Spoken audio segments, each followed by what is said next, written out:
Dumsane, We Lost the Sea, Sleep Makes Waves, Meniscus. Est-ce qu'il y a une scène de post-rock australienne affichée maintenant? Yeah. He would like to know if there. What about the post-rock scene in Australia? We never set out to be an instrumental band.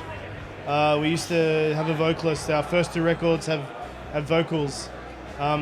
So we were really fortunate that when we started doing instrumental stuff, that Sleep Makes Waves had almost set a platform for what we could do in Australia. And also Meniscus, who came to Europe years ago, and we're really riding the wave of that first kind of post-rock thing.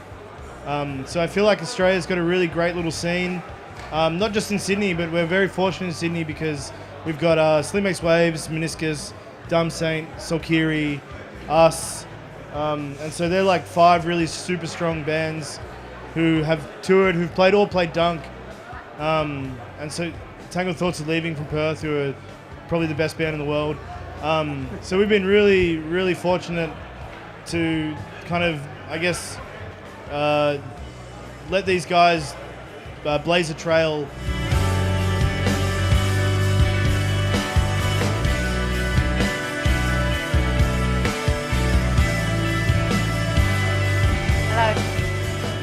Hello.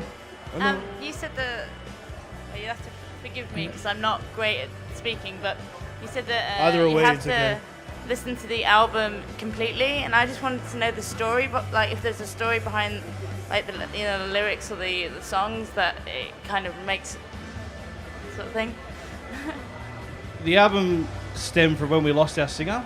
So we lost our singer to suicide in 2013.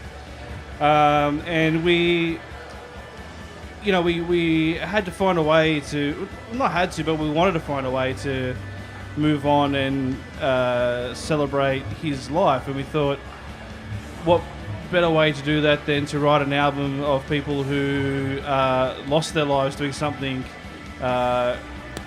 great, something heroic.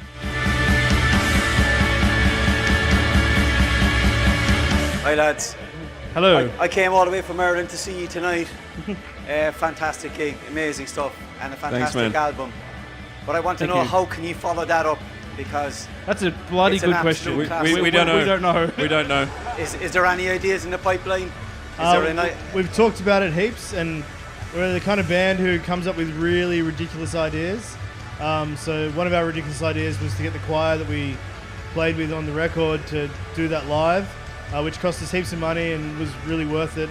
And so we've talked about some really, at 4 a.m. in the van when you're driving from Sydney to Brisbane, and you start talking about doing like live shows that involve like stage plays and musicals and stuff.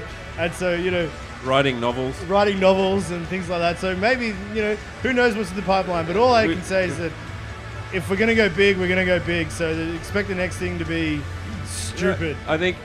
But is it a work in progress? I think what we want to do next. I mean, at the end of the day, we just want to write what we want to write and what makes us feel good and what we're happy with, right? So I mean, I think Departure Songs was such a big record, and it was bigger than we even thought it was going to be, and it's still bigger than us. And all you guys, like, we have so much outpour of emotion that we put in this emotion to this record, and we get emotion back from you guys, and it means the world to us.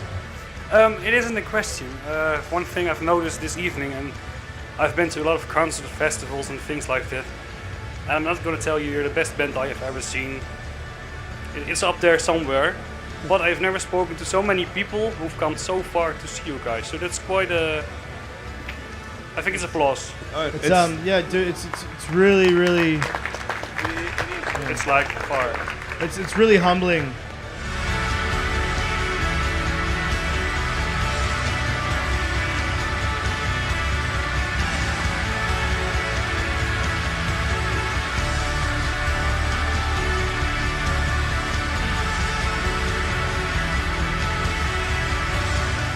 Someone came from New York, right? One of the guys here came from New York to see us. That's ridiculous. That's amazing. Like, thank you. Like, I can't. We're speechless. Receive messages from people from all over the world, especially the ones that really mean a lot. It's really humbling. We do it to give to you guys, and you give it back to us, and that's what it's all about, right? Yeah. Like, Yeah, right. That's Oh, exactly man. it. That's I'm exactly touched. it.